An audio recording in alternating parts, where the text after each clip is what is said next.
Well, if you remember back, about 40 some plus years ago in 1979, the Middle East has always been kind of a hotbed of a lot of conflict since the beginning of time, it seems like. But in 1979, a specific event happened, and that brings in our next guest, Brian Akahani. And Brian is an Iranian immigrant, and he joins us to reveal his take on what he calls the real events of the Middle East. And it's in his controversial book titled Untethered True Children of Cyrus.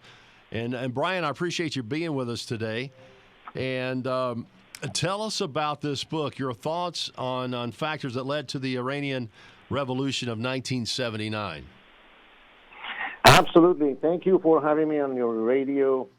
The Untethered, the True Children of Cyrus, the story begins in Tehran in 1977 when a student and his twin sister leave home to attend high school abroad. And then their country goes up into an unstoppable revolution that slings it back to the Dark Ages. The reason I wrote this book, the dominant influences on me were aspiration, American literature, and trust me, I love American literature. The Iran's history, deceit, phonies, and conspiracies. I was born in Iran in 1961. I witnessed how a prosperous country got itself into a state of decay, public execution, poverty, defeat, and contempt. I was sharing with you a little bit before we got started. I really I remember those because you and I seem to be about the same age, and going into college, and we had an Iranian student at the college I was attending, and he just was in disbelief of everything that was going on back in his homeland. And some of the things that he would tell me, I just said, I just really can't believe that happens in this day and age. And this is in 1979. He lost contact with his family. And so it was a very difficult time, I can imagine, for a lot of, for everyone, really. What inspired you to write a book about this? The inspirations were really the dominant influences were American literature. I love American literature. The history of Iran, I wanted to connect the history of Iran to American literature. Deceit and all the lies and of the phonies that in Iran and outside of Iran, and the conspiracies. As you know, as I mentioned earlier, Untethered is a shocking true story of conspiracies that led to the Iranian Revolution of 1979. We're still paying for unintended consequences of President Jimmy Carter's foreign policies, which created a vacuum of power in the Middle East that could not be trusted. Unlike many Iranians, I don't consider Jimmy Carter as fully responsible for what happened. I have given 10 factors that led to the Iranian Revolution, and Jimmy Carter is one of those factors. The other 9 factors, people have to read the book. Right. Well, what specifically would you consider that Jimmy Carter was responsible for? Oh, his trust of the Ayatollah. I mean, some of the American writers have even made allegations that Jimmy Carter funded the Iranian Revolution. He spent $150 million a year, according to some records that they have presented. They believe that exist from CIA records, that he spent that kind of money supporting the Ayatollah. And shortly, the Ayatollah took the Americans hostage within a few months. And I was embarrassed as a foreign student when that happened. The hostage situation was very scary and made a lot of us nervous over here, especially those of us that were just attending college, and we had no idea, is this going to be another war that the U.S. is going to be drawn into or what?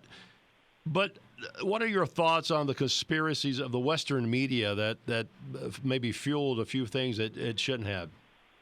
BBC, particularly the British news agency, they turned the granite face of the Ayatollah to a Gandhi-like figure. They called him an undeniable leader.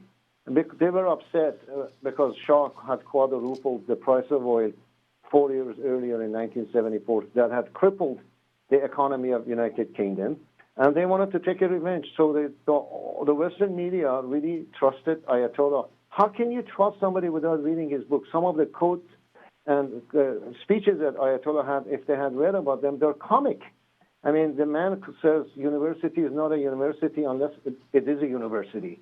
Mm-hmm. And then he encourages having intercourse with an infant, and he calls it legal and righteous and things like that. And the man was completely insane. I wanted everyone to know how the codes of honor in Iran disappeared. My country transitioned from its literacy course during the Shah to stoning women to death during the Islamic Republic. I hope 1,000 years from now the human race will know that the Islamic Revolution in Iran replaced the truth with deceit. Elegance was exchanged for clumsiness.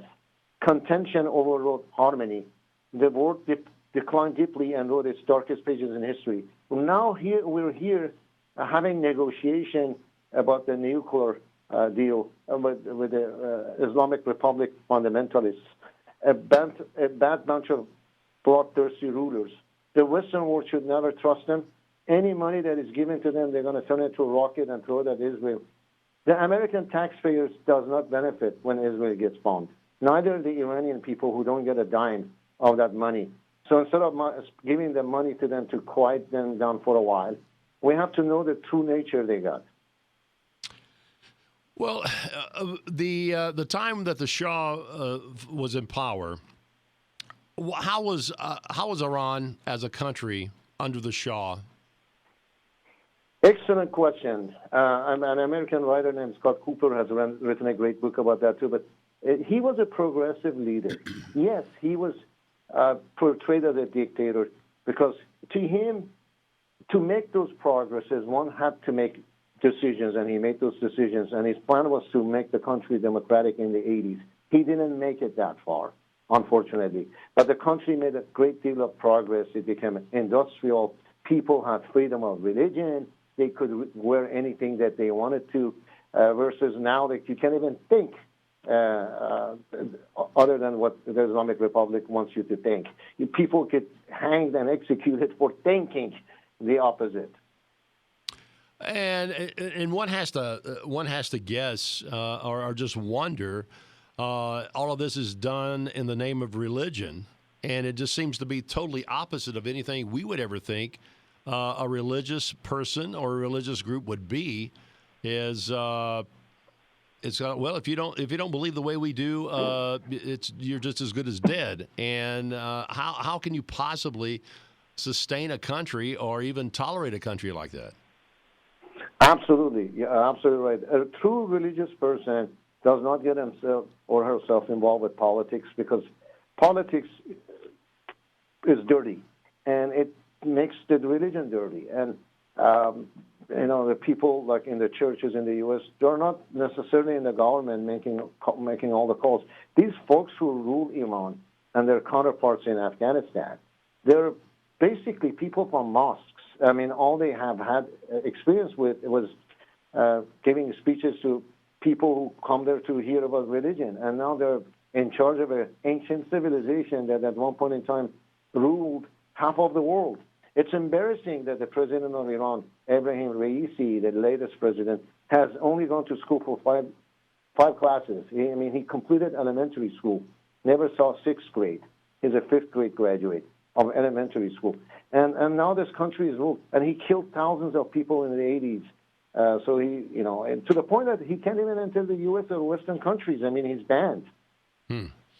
What, in your opinion, is the true impact of the Iranian Revolution to the region and to the world? That's the greatest question that I've ever been asked. I wanted to thank you for asking me, because this is what this book is about. The vacuum of power. Basically, we're forced to talk to Saudis who, as you know, all of the 9/11 terrorists were basically from Saudi Arabia, 99% of them. And I don't trust that government. And we're forced to talk to them because the Iranians are worse. The Iranian government is the worst. So the vacuum of power has put the U.S. and its Western allies in a bad situation of not being able to trust any government over there. And that's the worst situation that we're dealing with. Do you know any individuals whose family was unable to escape after the Iranian Revolution, and maybe they made it out of the country like yourself? What happened to the rest of their family if they weren't able to get out? Many people who lived in Iran, if they left the government alone and just followed the rules of Islamic Republic, the comic rules that they have, and they could live under poverty, suppression, and constant humiliation. Otherwise, if they say anything and get and raise their opinion, they'll get hanged immediately, and there's